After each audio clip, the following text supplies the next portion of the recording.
أعوذ بالله من الشيطان الرجيم. بسم الله الرحمن الرحيم. هذا يوم لا ينطقون ولا يؤذن لهم فيعتذرون ويل يومئذ للمكذبين. هذا يوم الفصل جمعناكم والأولين فإن كان لكم كيد فكيدون ويل يومئذ للمكذبين.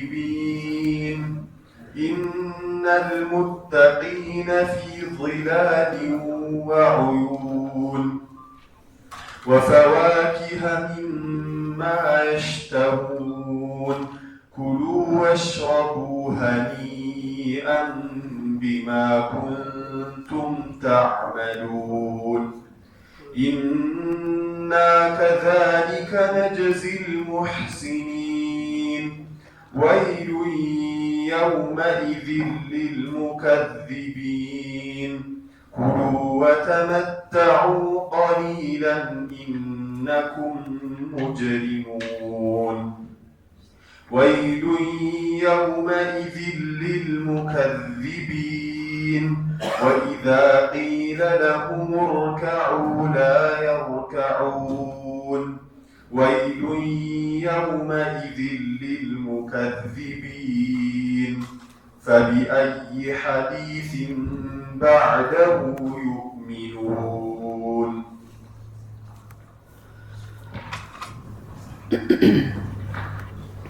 أعوذ بالله السميع العليم من الشيطان الرجيم من همزه ونفخه ونفثه. اللهم لا علم لنا إلا ما علمتنا إنك أنت العليم الحكيم وتب علينا إنك أنت التواب الرحيم. اللهم اغفر لنا ولوالدينا ولمشائخنا ولجميع المسلمين والمسلمات. اللهم اجعل القرآن العظيم ربيع قلوبنا ونور صدورنا وجلاء أحزاننا وذهاب همومنا وغمومنا برحمتك يا أرحم الراحمين. اللهم إنا نعوذ بك من زوال نعمتك وتحول عافيتك وفجاءة نقمتك وجميع سخطك برحمتك يا أرحم الراحمين. يا سورة المرسلات የመጨረሻውን ክፍል በአላህ ፈቃድ ዛሬ የምናየው የሚሆነው ከዛ በፊት ትላንት እያየን የነበረውን ነገር የተወሰነ መለስ ብሎ ለማስታወስ ያክል አላህ Subhanahu Wa Ta'ala ለሙጅሪሞች ሙከዚብ ለሆኑ ለሚያስተባብሉና በሱ ላይ ለሚያጋሩ የሱን ሐቅ ለሌላ አሳልፈው የሚሰጡ የሆኑ ወንጀለኞች የሚጠብቃቸውን ቅጣት የሚደርስባቸውን መዓት አላህ Subhanahu Wa Ta'ala እየተናገረ ነበር ያየነው ትላንትና ማለት ነው። انطلقوا الى ما كنتم به تكذبون انطلقوا الى ظل ذي ثلاث شعب لا ظليل ولا يغني من اللهب እያለ አላህ Subhanahu Wa Ta'ala የቂያማ ቀን እንደሚታዘዙ ይነግራናል። ታስተባብሉ ወደ ነበራችሁበት ነገር ሂዱ ወደ እሳት። انطلقوا الى ظل ذي ثلاث شعب የሶስት ቅርንጫፍ ባለቤት ወደ ሆነው ጥላ ሂዱ ይባላል። ያ ጥላ ደግሞ ለስሙ ጥላ ይባል እንጂ ላ ظليل የሚያጠል የሆነ ጥላ የሚሰጠውን ጥቅም የሚሰጥ የሆነ ነገር አይደለም። ጥላ እረፍት ይሰጣል፣ ቅዝቃዜ ያስገኛል፣ ብዙ ጥቅሞች አሉት። ይሄ ግን የጀሃነም ጥላ እንደዛ አይነት አይደለም። حتى يعني دخان جهنم የጀሃነም እሳት ወደ ላይ የተንበለበለ ሲወጣ ወደ ሶስት ቅርንጫፎች ይከፈላል። ሶስት ነገሮችን ይዛልና ያንን ነው ጥላ ተብሎ የተነገራቸው። ያ ጥላ ራሱ በጣም መርዛማ የሆነ እጅግ በጣም የሚገማ የሚሸት የሆነ ጥቁር ያለ ነገር ነው ያጨሱ ማለት ነው። ይሄን ነው በሌላም የቁርአን አያዎች ላይ የሚጠቅሰውና የሚናገረው። ኢንሃ ተርሚ ቢሸረሪን ከልቀስር ያቺ እሳት ደግሞ ከውስጧ ተወረውራለች። ቢሸረሪን ቃንቄዎችን ፍንጣሪዎችን ከልቀስር ልክ እንደ ህንፃ የሚያካክሉ ታላላቅ ፍንጥርጣሪዎችን ከውስጧ ተወረውራለች ብሎ አላህ Subhanahu Wa Ta'ala ተናገረ። ከውስጧ እየተፈናጠረ የሚወጣው ብቻ ግዙፍ ህንፃዎችን የሚያክል የሆነ ነገር ነው ማለት ነው። ከአነሁ ጂማለቱን ሱፍር ልክ ያ ከውስጡ የሚወጣው ቃንቄ ወይም ደግሞ ፍንጣሪ ምን ይመስላል? ጂማለቱን ሱፍር ያኒ ሱድ ጥቋቁር ግመሎችን ይመስላል። በፍጥነቱ በተከታታይነቱ በመልኩ ግመሎችን ይመስላል። ጂማለቱን ሱፍር ብሎ አላህ ሱብሓነሁ ወተዓላ ጠቀሰ፣ ተናገረ። ወደዛ ነው ሄዱ የሚባሉት። ግብዣቸው ያ ነው፣ የሚጠብቃቸውም ያ ነው። ወይሉን የውመኢድን ሊልሙከዚቢን ለአስተባባዮች በዛን ቀን ወየሁላቸው ብሎ አላህ ሱብሓነሁ ወተዓላ ተናገረ። ዛሬም ከዛው ጋር ተያያዥነት ያለው የነሱ ጋር ያለው ንግግር ከነሱ ጋር ያለው ትዕይንት አልተጠናቀቀምና እንዲህ በማለት ይቀጥላል። ሃዛ የውሙ ላ የንጢቁን ወላ ዩእዘኑ ለሁም ፈያዕተዚሩን ወይሉን የውመኢድን ሊልሙከዚቢን ይላል። ሃዛ ለእነዚህ ሰዎች ምን ይባላሉ? ሃዛ የውሙ ላ የንጢቁን ይህ የማይናገሩበት ዕለት ነው። ወላ ዩእዘኑ ለሁም ፈያዕተዚሩን እንደዚሁም ይቅርታ እንዲጠይቁና ምክንያታቸውን እንዲያቀርቡም የማይፈቀድላቸው ዕለት ነው። በዛን ቀን ምክንያታቸውን እንዲህ ነው ይቅርታ ለመጠየቅ ምናምን ፋታ አይሰጣቸው፣ ፍቃድም አይሰጣቸው። ወይሉን የውመኢድን ሊልሙከዚቢን ያን ቀን ለአስተባባዮቹ ወየሁላቸው ብሎ አላህ ሱብሓነሁ ወተዓላ ተናገረ ማለት ነው። ጠይብ ሃዛ የውሙ ላ የንጢቁን ማለት ምን ማለት ነው? ይሄ የማይናገሩበት ቀን ነው። በሌላ አያ ላይ እንደሚናገሩ ሐታ እንደሚያስተባብሉ የሚገልጽበት በርካታ አንቀጾችና አያዎች አሉ። የቂያማ ቀን ማለት መዋቂፍ ነው። ብዙ አይነት ነገሮች የሚከሰቱበት ዕለትና ቀን። በዛን ቀን የሚከሰቱትን ነገሮች አላህ ሱብሓነሁ ወተዓላ በተለያዩ ምዕራፎች በተለያዩ ሁኔታዎች እየለያየ ተናግሯል። ለምሳሌ እዚህ ቦታ ላይ ሃዛ የውሙ ላ የንጢቁን የማይናገሩበት ቀን ነው ብሎ ተናገረ። ይሄ ሃዛ መውቂፍ፣ ይሄ አንድ ሁኔታ ነው፣ አንድ ሁነት ነው።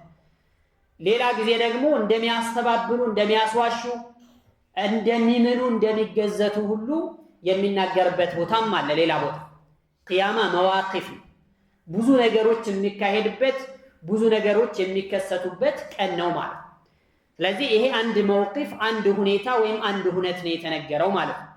አንድ ሰው ወደ አብዱላህ ብኑ አባስ መጣና ጥያቄ ያቀረበላቸው። ቁርአን ውስጥ የሆነ አያ አለ አላቸው። ሁለት አንቀጾች አሉ፣ አንዱ ከሌላው ጋራ የማይስማሙ አንዱ ከሌላው ጋራ የሚጋጩ አያዎች አሉ ብሎ ጥያቄ ያቀረበ። ምንድነው እሱ? አንደኛው ይህ ነው አይናገሩም ብሎ ይላል። ሌላ ቦታ ላይ ደግሞ እንደሚናገሩ የሚገልጽ አያ አለና እነዚህ እንዴት ነው አይጋጩም ወይ ብሎ ጥያቄ ያቀረበ። ከዛ አብዱላህ ብኑ አባስ ምን አሉት? የቂያማ ቀን ማለት አንዱ ቀን እንደ 1000 ዓመት የሚረዝምበት ቀን። በዛ ቀን ውስጥ ደግሞ የተለያዩ ነገሮች ይከሰታሉ። አንድ የሚከሰተውን እዚህ ጋር አላህ Subhanahu Wa Ta'ala ጠቀሰ፣ በሌላ ጊዜ የሚከሰተውን ደግሞ ሌላ ጊዜ ይጠቅሳል ወይም በሌሎች አያዎች ላይ ይጠቅሳልና ነው እንጂ ይጋጫሉ ማለት አይደለም ብለው አብዱላህ ብኑ አባስ ተናግረዋል። ሌሎች ደግሞ ምን አሉ? هذا يوم لا ينطقون ማለት እነሱ የተናገሩት ነገር መረጃ መሰረተ ቢስ ስለሆነ መረጃ አልባ ስለሆነ እንደተናገሩ አይቆጠርም ማለት ነው ብለው ሐሰኑል በስሪ በዚህ መልክ ፈተውታል። يعني كأنه لا كلام እንዳልተናገሩ ነው የሚቆጠረው። ለምን? ምክንያቱም መረጃ ያልተንተራሰ እውነታን ያልተደገፈ የሆነ ንግግር እንደሌለ ነው የሚቆጠረው። ስለዚህ هذا يوم لا ينطقون ማለት ቁም ነገር የሚናገሩበት ቀን አይደለም ማለት ነው ብለው በዚህ መልኩም ሐሰኑል በስሪ ሌሎችም የፈቱበት ሁኔታ አለ። ይህንን ደግሞ ቁርጡቢ ረህመቱላሂ ዐለይህ በተፍሲራቸው ላይ ዘግበውታል ወይም አስቀምጠውታል ማለት ነው። هذا يوم لا ينطقون የማይነገሩበት ቀን። በሌላ አያ ላይ ምን አለ? ወቂፉሁም አቁሟቸው፣ ኢነሁም መስኡሉን ተጠያቂዎች ናቸው። ገና ብዙ ጉዳጉዳ አለ፣ ያኒ ብዙ የሚጠየቁት ነገር አለና አስቁሟቸው ተብሎ የሚታዘዝበት ሁኔታ እንዳለ በሱረት አሳፋት ላይ ተናግሯል። በሌላ ቦታ እርስ በርስ እንደሚጠያየቁ ይናገራል። ወአቅበለ ባዕዱሁም ዐላ ባዕድን የተሳአሉን አንዱ ወደ ሌላኛው ይዟዟሩና ይጠያየቃሉ ብሎም ተናግሯል። فأقبل بعضهم على بعض يتلاومون ይሄ እንኳን ለነሱ አይደለም ለአኺራ አይደለም እዚሁ ዱንያ ላይ ላለ ነገር ነው። አላየ ሐል መዋጢን ነው። ቂያማ ብዙ ሁኔታዎች አሉት። ከነዛ ሁኔታዎች አንዱ ይሄ ነው። በሌላ አያ ላይ ምን አለ? اليوم نختم على أفواههم وتكلمنا أيديهم وتشهد أرجلهم بما كانوا يكسبون زاري نختم على أفواههم ملاساتشون أفاتشون الناشقالنا من ناقر أيشلون بملاساتشون وتكلمنا أيديهم الجوتشاتشو يناقرونال وتشهد أرجلهم أقروتشاتشو يمسكرالو بما كانوا يكسبون يسروا ينبروت النقر بلو الله سبحانه وتعالى تكسوا ذي قيامة بوزو عينة نقروتش ያሉበት እንደሆነ ከዚህ እንረዳለን ከዚህ እንገነዘባለን ማለት ነው በጣም በርካታ አያዎች ላይ ነው ይህንን ያኒ ቂያማ ላይ የሚከሰቱትን ነገሮች የሚጠቅሰውና የሚናገረው ማለት ነው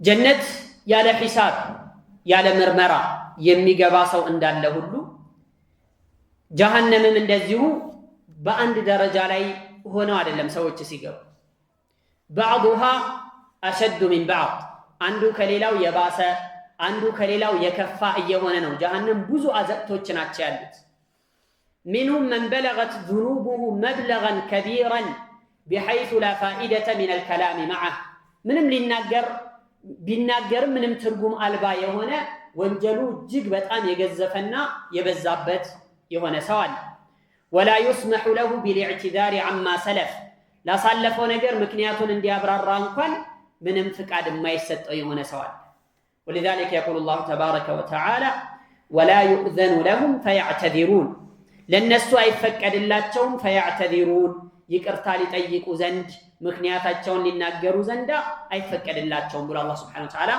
ይናገራል ማለት በሌላ አያ ምን አለ يوم لا ينفع الظالمين معذرتهم ያኔ በዳዮችን معذرتهم ይቅርታ መጠየቃቸው ምንም የማይጠቅማቸው ቀን ولهم اللعنة ለነሱ መርገማን አላቸው ولهم سوء الدار እንደዚሁም ደግሞ መጥፎ የሆነ ሀገርና መጥፎ የሆነ ቦታ ተዘጋጅቶላቸዋል ብሎ አላህ Subhanahu Wa Ta'ala ይናገራል ስለዚህ የቂያማ ቀን የሚከሰቱት ነገሮች አንዱ ይሄ ነው ولا يؤذن لهم فيعتذرون ከዛስ ويل يومئذ للمكذبين ለአስተባባዮች ይህንንም ጉዳይ ይሁን ሌሎችን ነገሮች ለሚያስተባብሉ አስተባባዮችና ካህዲያን ወየሁላቸው ብሎ አላህ Subhanahu Wa Ta'ala ይናገራል ያ ደግሞ የቀኑን ክብደትና በጣም ያኒ የገዘፈ የከበደ ቀን መሆኑን የሚያሳይና የሚያመላክት ነው የሚሆነው ማለት ነው طيب ولا يؤذن لهم فيعتذرون ويل يومئذ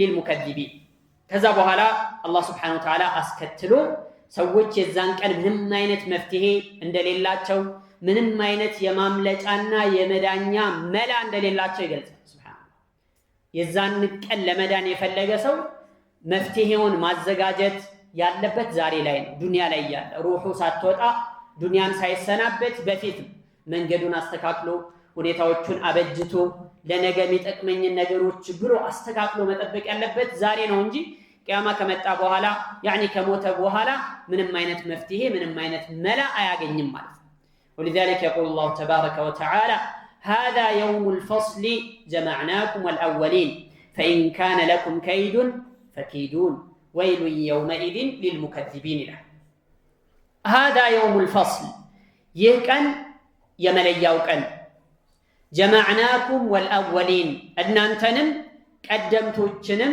ወይም ከቀደምቶች ጋር ሰብስበናችኋል فإن كان لكم كيد ለናንተ መፍትሄ ካላችሁ መላና ዘዴ ካላችሁ فكيدون እስቲ እኔን ተተናኮሉኝ ወይም እኔን አቅቱኝ እስቲ አስኑኝ ብሎ አላህ Subhanahu Wa Ta'ala ይጠይቃል ሱብሃንአላህ ويل يومئذ للمكذبين ላስተባባዮች በዚያን ቀን ወየሁላቸው ብሎ አላህ ተናገረ እንግዲህ ያ ቀን የቂያማ ቀን ከባድ ቀን በቀላሉ የሚታለፍ በቀላሉ የሚታለፍ ቀን አይደለም ፈጽሞ ማለት ولذلك يقول هذا يوم الفصل ይሄ የመለያው ቀን يوم الفصل ነው ሐቅና ባጢል የሚለይበት እውነትና ሐሰት የሚለይበት የሆነ ቀን ዛሬ ዱንያ ላይ ሲሆን ሐቁና ባጢሉ ተቀላቅሎ ሙእሚኖችና ኩፋሮች ተቀላቅለው ያኒ ማነው ሙሂቅ ማነው ሙብጢል የሚባለው ተድበስብሶ ያለበት ሁኔታ ነው ያለው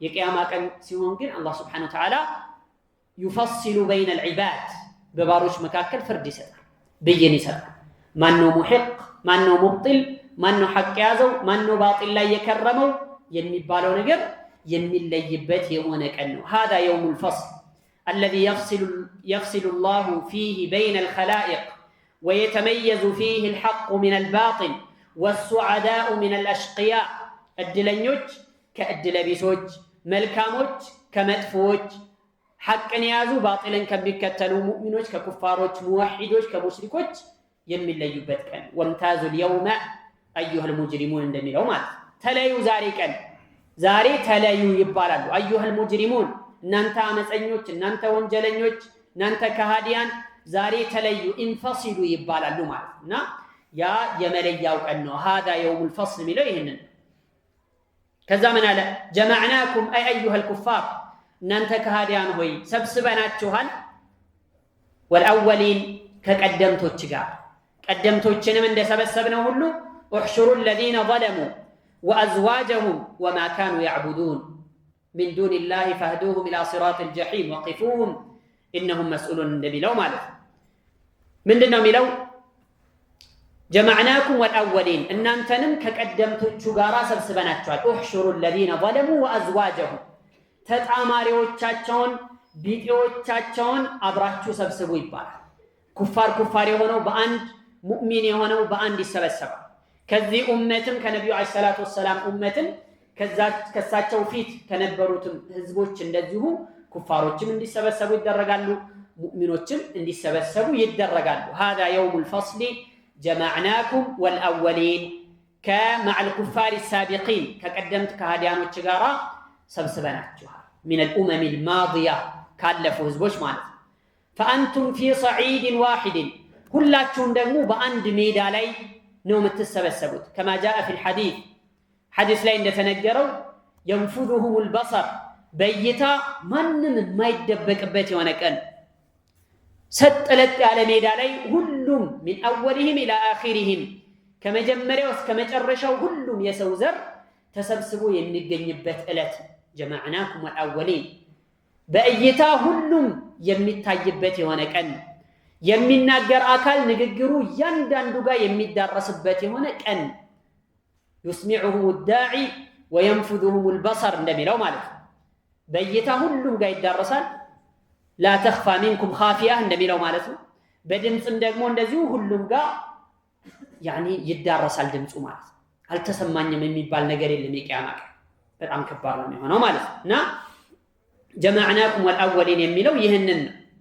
እናንተን ከቀደምቶች ጋራ ከቀደምቶች ከነበሩት ከሃዲዎች ጋራ ሰብስበናችኋል በማለት አላህ Subhanahu Wa Ta'ala ይናገራል ከዛ አስከተለና እስቲ ደግሞ መላክ አላችሁ ምትችሉ ከሆነ ልታመልጡ ምትችሉ ከሆነ ማምለጥ ከዚህ ጭንቀት ከዚህ ቅጣት ራሳችሁን ማዳን ምትችሉበት ዘዴ ካለ ደግሞ እስቲ ተተናኮሉኝ ሞክሩኝ ብሎ አላህ Subhanahu Wa Ta'ala ይጠይቃል ይሄ ደግሞ መውቂፉን ከባድ ያደርጋል ቦታውን በጣም አስጨናቂና አስፈሪ የሚያደርገው ይሄ ነው يا معشر الجن والإنس إن استطعتم أن تنفذوا من أقطار السماوات والأرض فانفذوا لا تنفذون إلا بسلطان النبي لو بسورة الرحمن لا يمانع الله سبحانه وتعالى استكشالاتشو አቅም ካላችሁ መላክ ካላችሁ ዘዴ ብልሃት ካላችሁ ሞክሩ ከዚህ ከጀሃነም ቅጣት ከዚህ ቦታ ላይ ጭንቀት ለመዳን ለማምለጥ መፍትሄ ካላችሁ እስቲ ተተናኮሉኝ ሞክሩኝ በማለት አላህ Subhanahu Wa Ta'ala ይጠይቃል ያ ደግሞ ከባድ ነው የሚሆነው ማለት استطعتم أن تنفذوا من أقطار السماوات والأرض ከሰማያትና ከምድር ጫፎች ሁሉ ልታፈተልኩ ልታመልጡ ምትችሉ ከሆነ فانفذوا استوتو املطوا استي لا تنفذون الا بسلطان በማለት አላህ Subhanahu Wa Ta'ala ይናገራል እዚህም አያ ላይ ያለው ተመሳሳይ የሆነ መልእክትና ተመሳሳይ የሆነ يعني ንግግር ነው ማለት ነው የተናገረው አላህ Subhanahu Wa Ta'ala جمعناكم والأولين فإن كان لكم كيد لننت أي حيلة ما بالهات زدي ملاك አላችሁ فكيدون تتناكلون يستي الله Subhanahu Wa Ta'ala من على بحديث القدسي لا እንደተነገረው إنكم لن تبلغوا ضري فتضروني ولن تبلغوا نفعي فتنفعوني لا الله سبحانه وتعالى እናንተ የአደም ልጆች ሆይ የሰው ዘር በጠቅላላ ነው የሚያናገረው إنكم لن تبلغوا ضري እኔን ለመጉዳት አቅም የላችሁም فتضروني ልትጎዱኝ ዘንድ እኔን መጉዳት ደረጃ አትደርሱ አትችሉ ወለን ተብሉጉ ነፍዒ ፈተንፈዑኒ እኔም መጥቀም ደረጃ አትደርሱም ፈተንፈዑኒ ልትጠቅሙኝ ዘንድ ልትጠቅሙኝም ልትጎዱኝም አትችሉም ምንም አይደላችሁም በማለት ነው አላህ ሱብሓነሁ ወተዓላ የሚናገረው ማለት ለን ተብሉጉ ነፍዒ ፈተንፈዑኒ ولن تبلغوا ضري فتضروني يعني كما جاء في الحديث القدسي في الصحيح على حديثنا يعني سند لاي من مشجر الى اللبت يوانا تككلنيا حديث لاي ነው ይሄ የተነገረው ማለት ነው وفي يوم القيامه تبطل حيل الظالمين ዛሬ ዱንያ ላይ ሰዎች يعني የከበዳቸውን ነገር መፍትሄ ለማግኘት ብዙ ነገሮችን ያደርጋሉ አቅማቸው የፈቀደውን ነገር ሁሉ ይሰራሉ ማያደርጉት ነገር የለም ሰዎች በተለይ በአሁን ዘመን ቴክኖሎጂ በጣም በመጠቀበት ጊዜ ሰዎች ህይወትን የሚያቀል የሆነ ነገር ብዙ ነገር ይሰራሉ ያ ሁሉ ሒየል ያ ሁሉ ዕውቀት ያ ሁሉ ብልሃት ግን የቂያማ ቀን ምንም ፋይዳ ቢስ ነው ምንም ዋጋ ምንም አይጠቅምም ማለት ይሄንን ነው እየተናገረ እየተጠቀሰ ያለው ይሄን ويضمحل مكرهم وكيدهم وإن كان مكرهم وقد مكروا مكرهم عند الله مكرهم وإن كان مكرهم لتزول منه الجبال تراران كبوتاو የሚያንኮታኩት የሚያስወግድ ያክል ሴራ ያሴሩ ነበር ግን የቂያማ ቀን ይሁሉ ፋይዳ ምንም ጥቅም የለም ምንም ብልሃት የለም ዘዴ የለም ምንም አይነት ዕውቀትም የለም ከአላህ ቅጣት ሊያስጥል ሊያስመልጥ ሊያድን የሚችል ምንም ነገር የለም ويستسلمون لعذاب الله ይህን ጊዜ ለአላህ ቅጣት እጅግራቸውን ይሰጣሉ ሰጥለጥ ብለው ይታዘዛሉ መፈናፈኛም ስለሌላቸው ማድረግም ስለማይችሉም ጭምር ማለት ነው አላህ ይጠብቅ ويتبين تكذيبهم لرسول الله وفي البعث والجزاء يوم لقاء الله اللهم በሚገናኙበት ቀን መልእክተኞችን ያስተባበሉ መሆኑን ወይም ደግሞ ያስዋሹ መሆኑን የዛኔ ግልጽ ይሆናል ፍንትው ብሎ ለሁሉም ይታያል ومن كذب بيوم القيامة وأنكر لقاء الله تعالى በመጪው ዓለም ያስተባበለ كالله قال مجانية يكاد يونسو في هذا اليوم العظيم له الوعيد الشديد بالعذاب الأليم بتام أسماني كرات النبي تبكوا زاتشات نجربتال تزتوبتال ويل يومئذ للمكذبين تبلو ماله كذب ما سكتل الله سبحانه وتعالى متقوج السني مفرو بالتنككو يهون سوج مياغنيوتن ملكام نجر تكس كذبت من داينو ቁርአን ሁለት ተቃራኒ ነገሮችን አንዱን ተናግሮ ሌላኛውን ኢህማል አያደርግም አይተው ስለ ሙእሚኖች ስለ ኩፋሮች ከተናገረ ስለ ሙእሚኖችም ይናገራል ስለ ጀሃነም ቅጣት ሲናገር ስለ ጀነት ጸጋም አብሮ ያወሳልና በዛው መሰረት እንዲህ አለ ኢነል ሙተቂና ጥንቁቆቹ አላህን ፈሪዎቹ ፊ ظلال በጥላዎች ውስጥ ናቸው ወዑዩን በምንጮች ውስጥ ናቸው ወፈዋኪሃ በፍራፍሬ አይነቶችም ውስጥ ናቸው مما يشتهون كم يفلقوا تاينت من يبالالو كلوا بلو يبالال واشربوا تتو هنيئا أسدساج سيهون يدمياس دست سيهون مجرشاو يتمسجن سيهون بلو تتو يبالال بما كنتم تعملون تسروا بنبراتشوت ملكام سرا يتنسى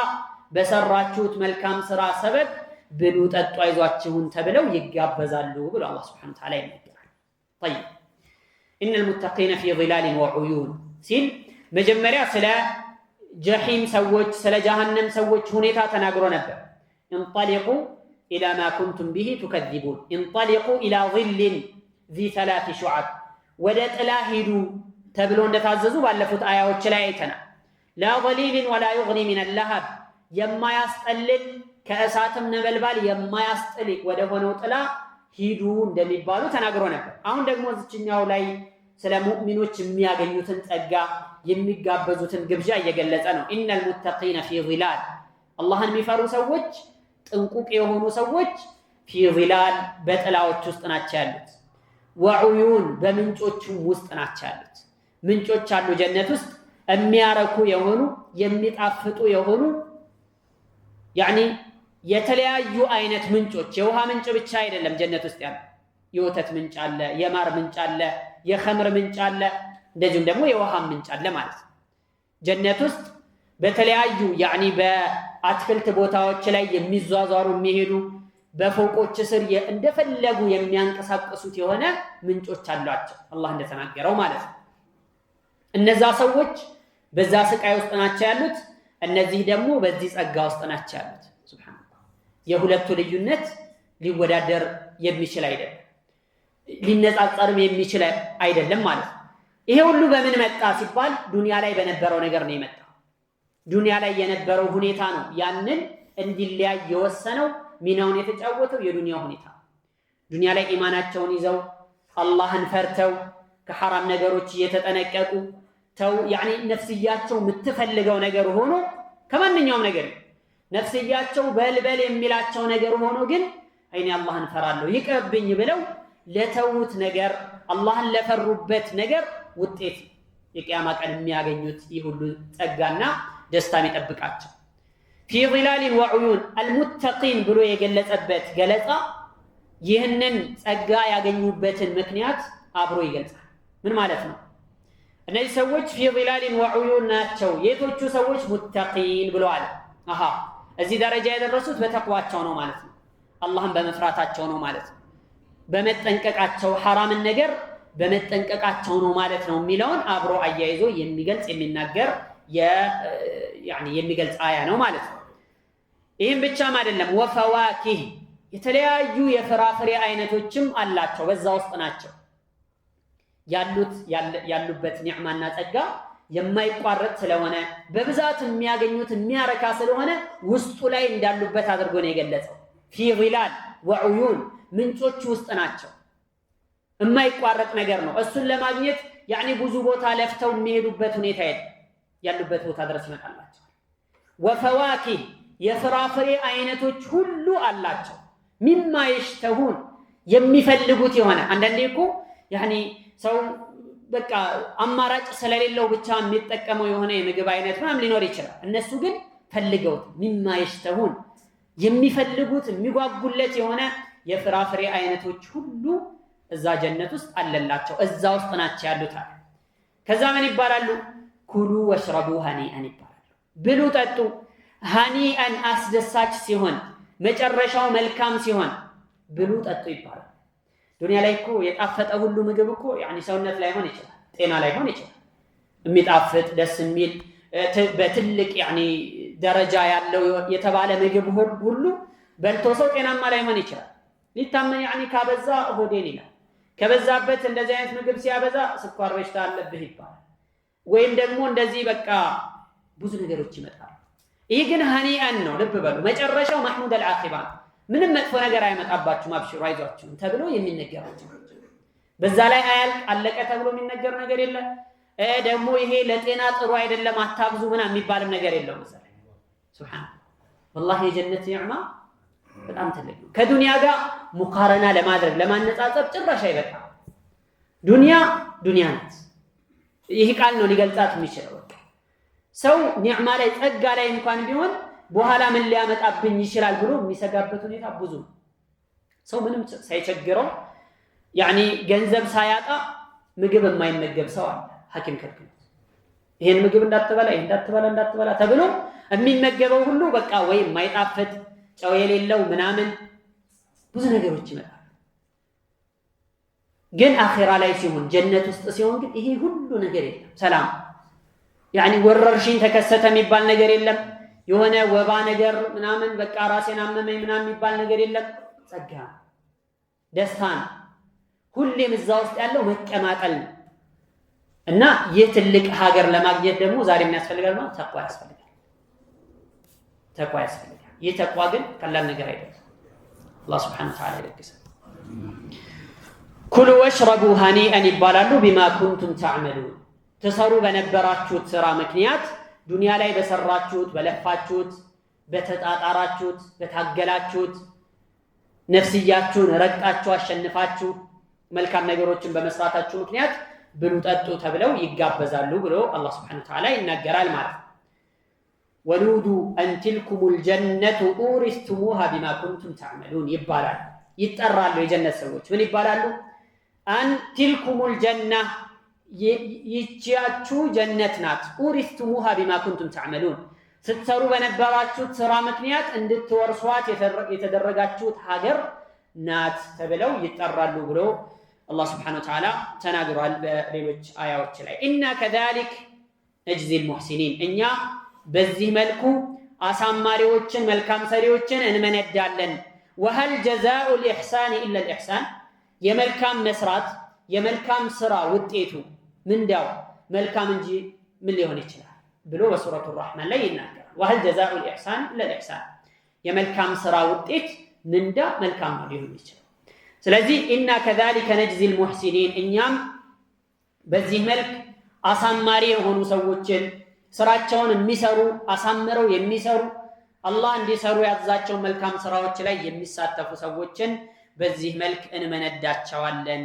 ወይሉን የውመኢድ للمكذبين ላስተባባዮቹ ግን በዚያን ቀን ወየሁላቸው በማለት አላህ Subhanahu Wa Ta'ala ይናገራል ግን ወይሉ የውመኢድ للمكذبين የሚለው ከዚህ በፊት እንዳየነው 10 አንቀጾች ላይ 10 ቦታ ላይ ተደጋግሞ መጥቷል ወይሉ የውመኢድ للمكذبين ይህንን በተመለከተ ሁለት አይነት ትርጓሜ እንዳለው አይተናል አንደኛው ተውኪድ ነው ያለፈውን ያጠናከረ ነው ለሚያስተባብሉ ሰዎች ወየሁላቸው አሁንም ወየሁላቸው እያለ ደግሞ ደጋግሞ እየተናገረ ነው ይሄ አንዱ እይታ ነው ሁለተኛው እይታ ደግሞ እየተጠቀሰ ያለው ከዚህ በፊት ወይሉ የውመኢድ للمكذبين ከሚለው በፊት ያለው የተነገረውን ነገር ለሚያስተባብሉ ሰዎች ወየሁላቸው ማለት ነው ማስተባበል ዘርፈ ብዙ ነው አይነቱ ብዙ መልክ አለ አንደኛው መልክ ምንድነው ያኒ አኺራን ማስተባበል የጀነት ጸጋዎችን ማስተባበል ቂያማ ቀን ያኒ የሚከሰቱ ነገሮችን ማስተባበል እነዚህ ሁሉ ነገሮች አንዱ ከሌላው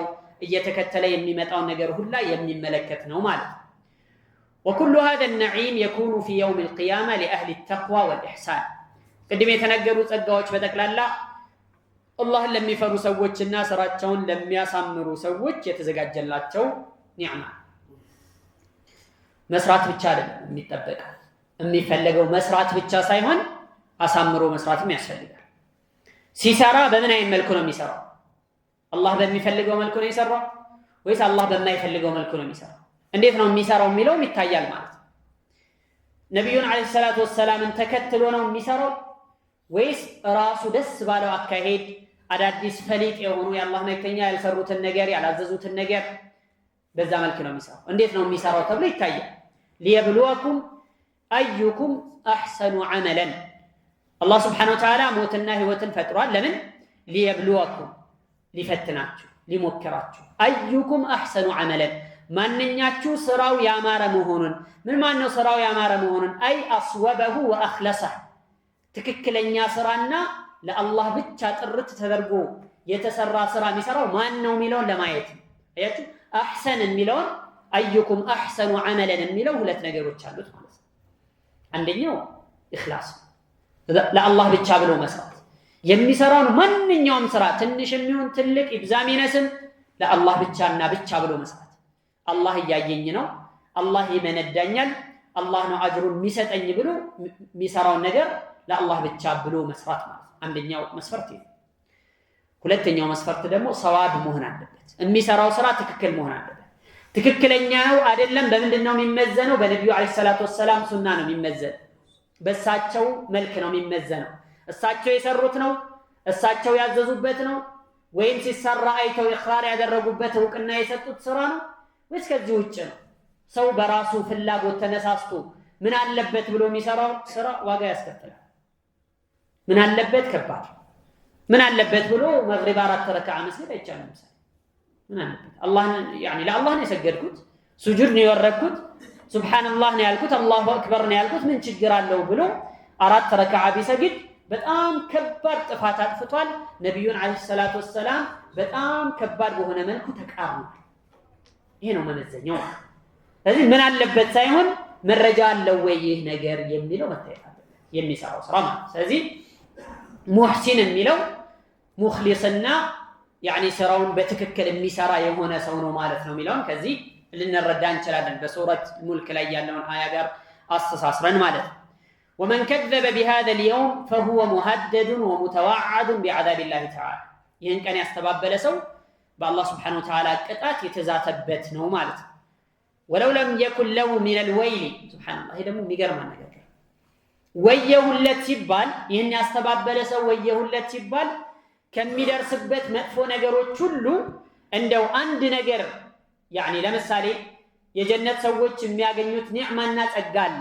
ያን አለማግኘቱ ብቻ በራሱ ጥፋት ትልቅ ነገር ነበር የቀረበት ማለት ነው።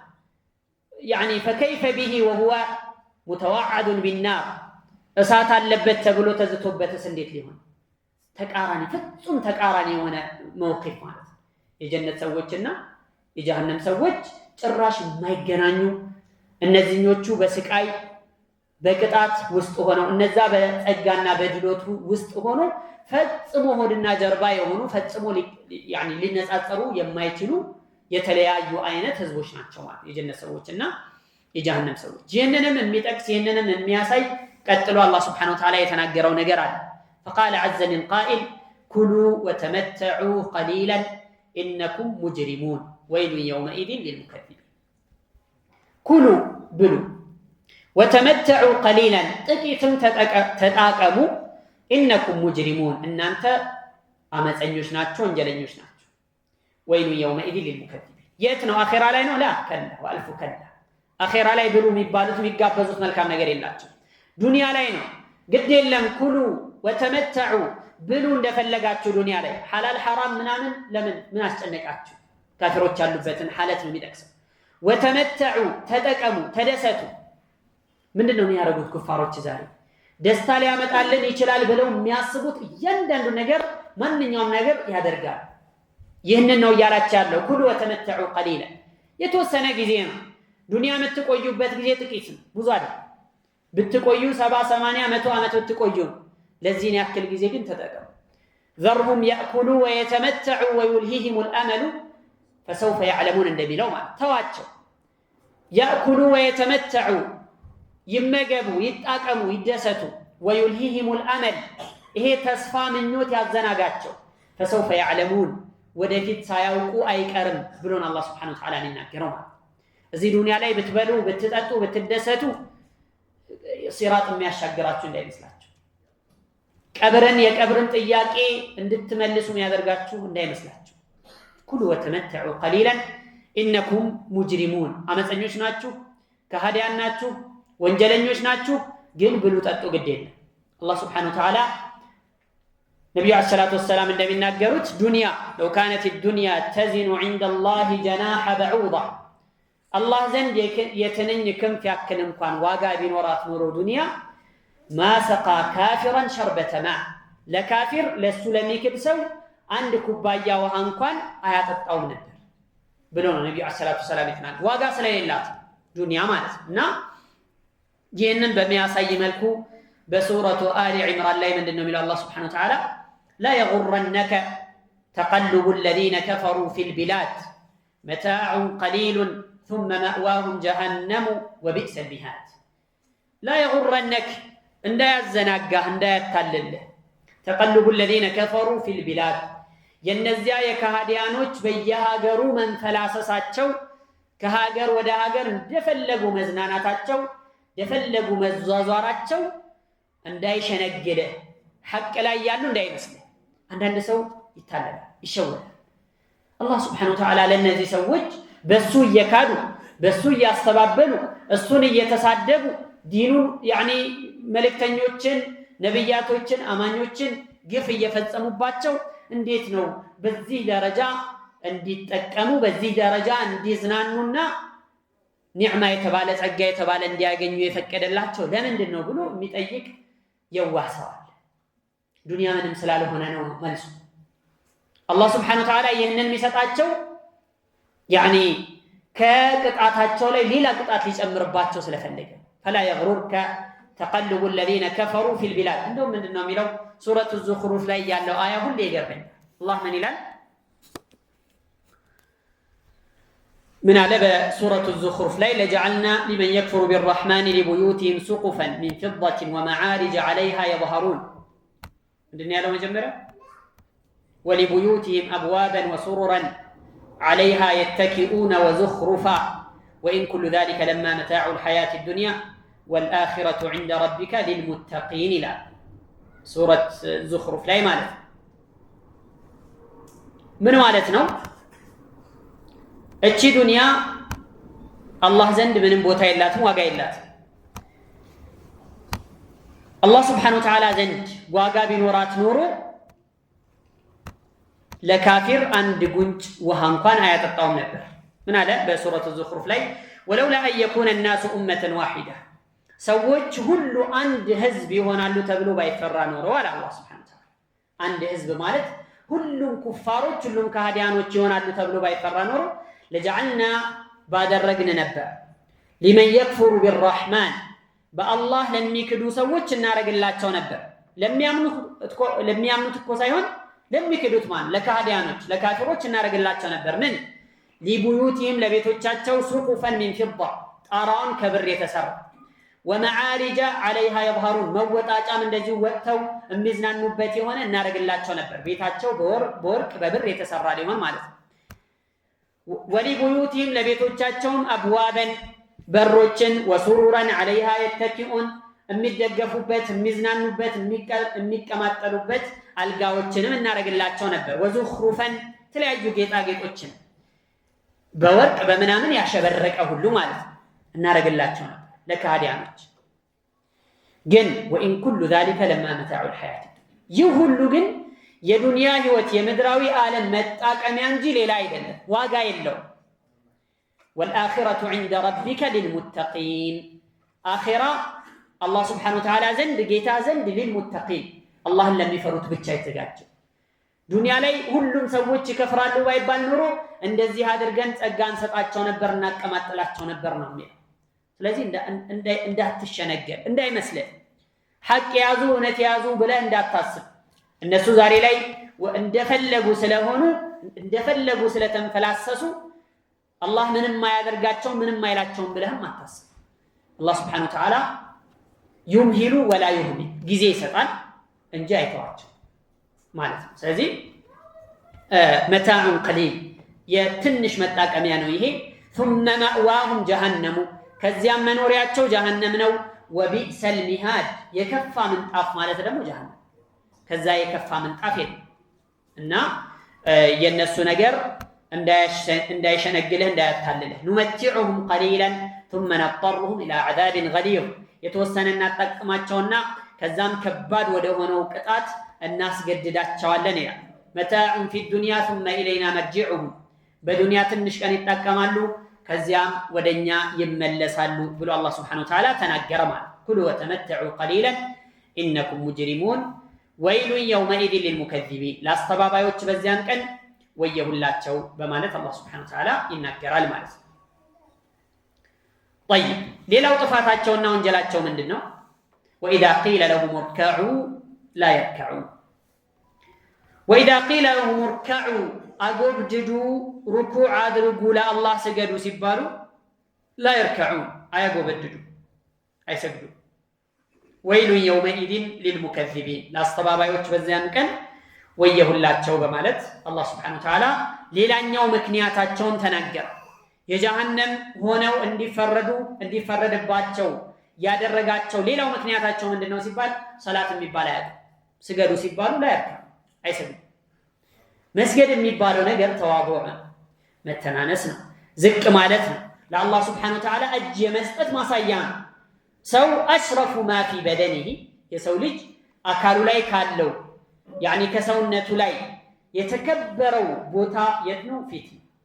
ይሄንን ፊት ለአላህ ስብሓነሁ ወተዓላ ሊደፋው መሬት ላይ ሊያስነካው ሊያጎበድል ግድ ይለዋል። እነዚህ ሰዎች ግን ከዚህ በተቃራኒ ናቸው። እኛ እንዴት እኛ እኮ እንደዚህ አይነት ሰዎች ነን፣ እኛ እኮ ክብር ያለን ሰዎች ነን፣ እኛ እኮ እያሉ ብዙ ነገሮችን ይደረድራሉ። ስለዚህ ከዚህማ ልንሰጋ ይገባል። እንዴት ነው ግንባራችንን መሬት እናስነካው? እኔ እኮ የተከበርኩ ሰው ነኝ፣ ሰብአዊ ፍጡር ነኝ ይላል ማለት ሱብሃንአላህ። ለአላህ ስገድ ሲባል አይሰግድም። ወኢዛ ቂለ ለሁም እርከዑ ላ የርከዑን።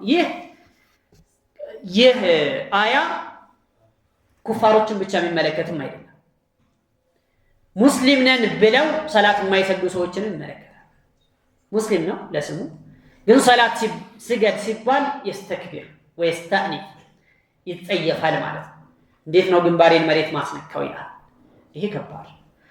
ካን ኢማሙ ማሊክ ብኑ አነስ ረሕመቱላሂ ዐለይህ ካነ ላ የረ ሰላተ ባዕደ ሰላት አልዐስር ከዐስር በኋላ ሱና ሶላት የለም ብለው ነው አቋማቸው ኢማሙ ማሊክ ኢብኑ አነስ ኢማሙ ዳሪል ሂጅራ እና አንድ ቀን መስጂድ ገብተው ቁጭ አሉ አሉ መስጂድ ገብተው ቁጭ ሲሉ ካነ ላ የራ الركوع بعد صلاة العصر عندما ነው ይቀድም እና መስጂድ ገብተው ቁጭ ሲሉ አንድ ትንሽ ልጅ ነበረ ከዛ اركع ركعتين አላቸው ሁለት ረካዓ ስገዱ እንጂ እንዴት ብላችሁ ተቀመጣላችሁ አላቸው ለኢማሙ ማሊክ ማለት ነው ኢማሙ ማሊክ ትልቅ ሰው ናቸው እንግዲህ ሰው ሁላ ሃይባቸው ማንም ሰው ተነስቶ መጥቶ አያናገራቸው ነበር ያው መቼም ትንሽ ልጅ መቼም ፍርሃት የለበትምና በተለይ ተወሰነ ሐዲስ ከሐፈظ ፍርሃት የለበትም ከዛ ሁለት ረካዓ ስገዱ አላቸው ኢማሙ ማሊክ ተነስተው ሁለት ረካዓ ሰገዱ ከዛ ከደረሶቻቸው መካከል የተወሰኑት ጠየቋቸው ያ ኢማም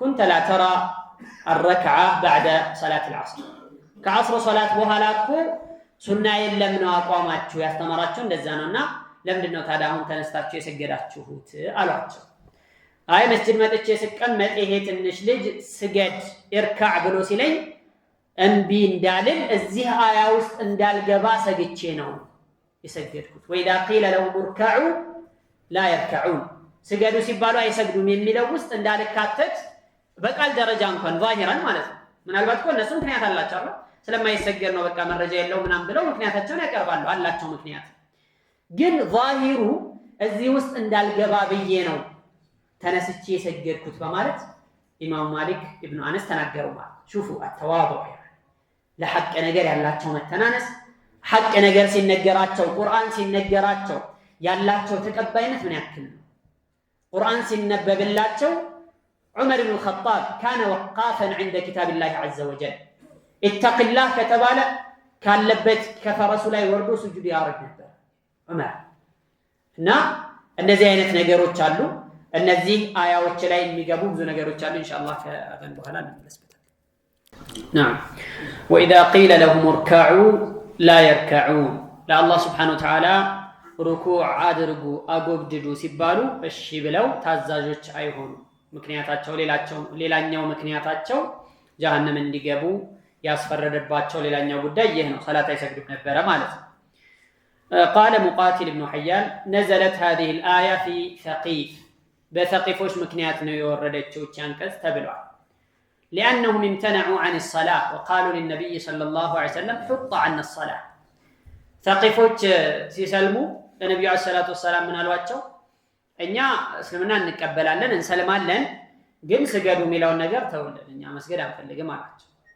ለምን فإننا لا ننحني እኛ ለማንም አናጎበድድም إنها مسبة علينا እንደዛ ካደረግን ስማችን መጥፋቱ ነው መሰደባችን ነው መዋረዳችን ነው ክብራችን ይነካል አሏቸው እንሰልማለን لا اله الا الله እናያለን ዘካሰጡ ችግር የለም ጾም እንጾማለን ግን ሰላት የሚባል ነገር አንፈልግም قال النبي صلى الله عليه وسلم لا خير في دين لا ركوع فيه ركوع የሌለበትማ ለአምላክ የማይጎነበስበት የሆነ ዲንማ ምን خير አለው ታዲያ ይባላል ሰላት ነው ان العهد الذي بيننا وبينهم الصلاه በእኛና በኩፋሮች መካከል ያለው መለያ ሰላት ነው ሰላት የዲን ምሰሶ ነው وعموده الصلاه የሶላት የዲን የኢስላም ምሰሶ ሰላት ነው ሰላት ከሌለ ቤቱ የለም ለዛ ነው يعني من تركها فقد كفر የተባለው ከዛ አንፃር ሰላትን የተወሰው በእርግጥም ክዷል ከፍሯል ተብሏል ሌሎች ደግሞ በሌላም አይነት መልኩ ፈስረውታል ይሄንን አያ وإذا قيل لهم اركعوا لا يركعون የሚለው የቂያማ ቀን ነው ለአላህ Subhanahu Wa Ta'ala ሩኩዕ ወረዱ ስገዱ ሲባል የቂያማ ቀን لا يركعون እነሱ ግን ሩኩዕ ማድረግ ወይም ስጁድ ማድረግ አይችሉም يوم يدعون إلى السجود فلا يستطيعون እንደሚለው ማለት ሁሉም በቆመበት ለአላህ ስጁድ ወረዱ ስጁድ አድርጉ ተብሎ ይታዘዛል ሙእሚኖች በተክላላ ስጁድ ይወርዳሉ ለአላህ Subhanahu Wa Ta'ala ሙናፊቆች ግን فيبقى ظهره طبقا واحدا ጀርባው ቀጥ ብሎ ይቀራል መስገድ ቢፈልግም አይችልም ማለት ለምን ዱንያ ላይ ከሌላው ተቀላቅሎ ከሙእሚኖች ከአማኞች ጋር ተቀላቅሎ ሰጋጅ ግን ሲሰግድ የነበረው ለአላህ ብሎ አልነበረ ለሪያ ለሱምዓ ነበር የሚሰግድ የነበረው ማለት ሰለላሁ ዐለይሂ ወሰለም ወልዓፊያ አላህ ይጠብቀና ማለት እና እንደዚህ አይነቱ የቂያማ ቀን ሲሆን ሩኩዕ መውረድ አይችልም وإذا قيل لهم اركعوا لا يركعون ማለት ከዛኛው አያ ጋራ ተመሳሳይ ነው ብለው አብዱላህ ብን አባስ በዚህ አይነት መልኩ ፈስረውታል ማለት يدعون يوم القيامة إلى السجود فلا يستطيعون السجود من أجل أنهم لم يكونوا يسجدون في الدنيا ዱንያ ላይ ለአላህ ብለው ስጁድ ያደርጉ ስላልነበረ የዛኔ አይችሉም በማለት በዚህ አይነት መልኩ ፈስረውታል ማለት ነው። እና የአላህን ትእዛዝ የማይቀበል የማይተገበር የሆነ ሰው فلا يؤمن ولا يخشع ፍርሃቻ ወይም መተናነስ መዋረድ ዝቅ ማለት የሚባል ነገር ልቡ ላይ አይኖር። ለዛ ነው አላህ Subhanahu Wa Ta'ala በጣም ከባባድ በሆኑ ጸያፍ በሆኑ ንግግሮች የሚናገረው ማለት ነው። ለምን ለአላህ መተናነስ ዝቅ ማለት መዋረድ የሚባል ነገር ስለሌለ ولا يؤدي الصلوات المفروضة فهو متوعد بالهلاك والعقاب الأليم በጥፋትና አሳማሚ የሆነ ቅጣት እንደሚጠብቀው ተዝቶበታል። لقد سد على نفسه منافذ الخير እንደዚህ አይነቱ ሰው በራሱ ላይ የኸይር መግቢያዎችን በጠቅላላ አሽጓቸዋል ዘግቷቸዋል። وحرمها من التوفيق للهدى ወደ ቀጥተኛው መንገድ ነፍስያው እንዳትመራ አግዷታል ከልክሏታል። بتكذيبه لله والرسول አላህን መልእክተኛውን አንቀጾቹን በማስተባበሉ ምክንያት ስለዚህ ወይሉ يومئذ للمكذبين ብሎ አስከተለው ማለት ነው። በዚያን ቀን ለአስተባባዮቹ ወየሁላቸው አለና የመጨረሻውን አንቀጽ ጠቀሰ። فقال تعالى فبأي حديث بعده يؤمنون ከዚህ ወዲያ ከዚህ በኋላ ከዚህ ቁርአን ባሻገር በምን አይነት ወሬ በምን አይነት ንግግር ሊያምኑ ነው? فبأي حديث በየትኛው ንግግር بعده بعد هذا القرآن يعني ከዚህ ቁርአን በኋላ يؤمنون የሚያምኑት ከዚህ ሁሉ ማብራሪያ ከዚህ ሁሉ يعني ማሳያ ማስረጃ በኋላ በምን አይነት ንግግር ሊያምኑ ነው? ከቶ እነዚህ ሰዎች ምንድነው ሊያሳምናቸው የሚችለው? አያችሁ ሰው እኮ يعني ልቡን ካሸገው يعني ኩፋሮቹ እንዳሉት ማለት ነው እኛ ልባችን ተዘግቷል አትንገረን በቃ መስማት አንፈልግም። ለምን ልባቸውን አሽገውት እንዳይሰሙ ጆሮ ዳባ ብለው እንዳያውቁ ልባቸውን ቆልፈው ቁጭ ብለው ታዲያ ምንድነው ሊያሳምናቸው የሚችለው? ለነዚህ አይነት ሰዎች ከኢማንና ከመዋዒድ ከኢማን አላህን ከመፍራት ጀርባ የሰጡ የሆኑ ሰዎች አንሰማም ብለው ራሳቸውን ያራቁ ሰዎች ታዲያ ከዚህ ከላይ ካለፈው የጀሃነም ቅጣት ውጪ ምን ሊቀጡ ይችላል? ያው ነው ሊጠብቃቸው የሚችለው። طيب በዚህ አይነት ሁኔታ ቢቀጡ ማን ነው የሚወቀሰው? ራሳቸው ናቸው የሚወቀሱት። فلا يلومن الا نفسه ራሱን እንጂ ማንንም እንዳይወቅስ። የሚገርመው እኮ የጀሃነም ሰዎች ጀሃነም ሲገቡ ለጀሃነም يعني ቢፈረድባቸው ትክክል መሆኑን አምነው ራሳቸው ላይ ወስነውና ፈርደው ነው وقيل الحمد لله رب العالمين ተብሎ ነው ጀነት የገቡትም ጀነት ጀሃነም የገቡትም ጀሃነም የሚወሰነው ማለት ምንም አማራጭ ስለሌላቸው ሰዎቹ ማለት ላለማመን ብለው ልባቸውን የቆለፉ ስለሆኑ فبأي حديث بعده يؤمنون ከዚህ አያ በኋላ ከዚህ ንግግር በኋላ ከዚህ መጽሐፍ በኋላ በምን አይነት ንግግር ሊያምኑ ነው? ምንስ ነው ሊያሳምናቸው የሚችለው? أنهم إن لم يؤمنوا بهذا القرآن فإنهم لن يؤمنوا بكل حديث የቁርአን ካላሰመናቸው የሚያሳምናቸው ምንም ነገር የለም። إذ ليس بعد النور إلا الظلام ከብርሃን ባሻገር ወይም ከብርሃን ውጭ ያለው ጽልመት ነው ሊሆን የሚችለው። ከቀጥተኛ መንገድ ባሻገር ይሄን ቀጥተኛ መንገድ አልፈልግም ያለ ሰው ወደ ገደል የሚያደርስ መንገድ ነው ይዞ የሚሄድ። ኢማን አልፈልግም ያለ ሰው ኩፍር ውስጥ ነው የሚገባው ማለት። ጀነት አልፈልግም ያለ ደግሞ ጀሃነም ነው የሚጠብቀው ማለት። ነብዩ አለይሂ ሰላቱ ወሰላም እንደምን ያሉት ከዚህ ጋር ተያያዥነት ያለው ተመሳሳይ የሆነ ኩሉ ኡመቲ يدخلون الجنة إلا من أبى የኔ ህዝብ በጠቅላላ ጀነት ይገባል إلا من أبى እንቢ ያለ ሰው ሲቀር አልፈልግም አልገባም ይቅርብኝ ያለ ሰው ሲቀር ሁሉም ሰው ጀነት ይገባል። قالوا ومن يأبى يا رسول الله አላቸው። ማን ነው ጀነት ግባ ተብሎ አልፈልግም የሚል ደግሞ እንደዚህ አይነት ሰው አለ? قال من أطاعني دخل الجنة ومن عصاني فقد أبى እኔን እሺ ብሎ የሰማኝ የታዘዘኝ የተከተለኝ ሰው የጀነቱን መንገድ ይዟል ጀነት ገባ ማለት ነው። ومن عصاني እኔን ያመፀኝ ያልኩትን አልሰማ ያለ ሰው ግን فقد أبى እንቢ ብሏል ማለት ነው አለ። በሌላ ሐዲሳቸው ምን አሉ? مثلي ومثلكم የኔና የናንተ ምሳሌያችሁ ልክ እንደ አንድ ሰውዬ ነው።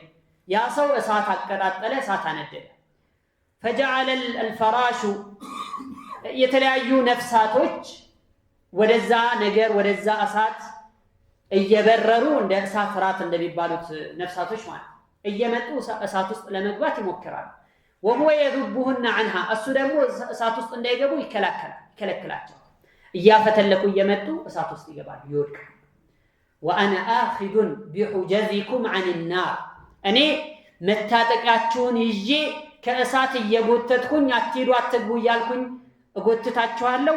وأنتم تفلتون مني እናንተ ግን እያመለጣችሁ እሳት ውስጥ ትወድቃላችሁ ሳትገባላችሁ ብለው ነብዩ ሰለላሁ ዐለይሂ ወሰለም ተናገሩ።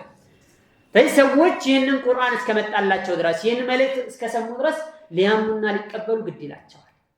ላለማመን ምንም አይነት አሳማኝ ምክንያት ሊያቀርቡ አይችሉም ማለት። ስለዚህ ይህንን ነው እየተናገረ ያለው። فبأي حديث بعده يؤمنون የሚለው አንድ አቡ ሁረይራ በዘገቡት ዘገባ ላይ ابن أبي حاتم በክታባቸው ያወሱት ነው። قال أبو هريرة إذا قرأ والمرسلات عرفا أبو هريرة أراسو والمرسلات مئراف سيانب أن يمجرشون آية فبأي حديث بعده يؤمنون يملون سكرا فليقل آمنت بالله وبما أنزل بالله آمن يالله ووردهم نجر آمن يالله بلوي بليهن يكراسو بلوال آمنا بالله وبما أنزل وصلى الله على نبينا محمد وعلى آله وصحبه أجمعين وإلى لقاء آخر والسلام عليكم ورحمة الله وبركاته.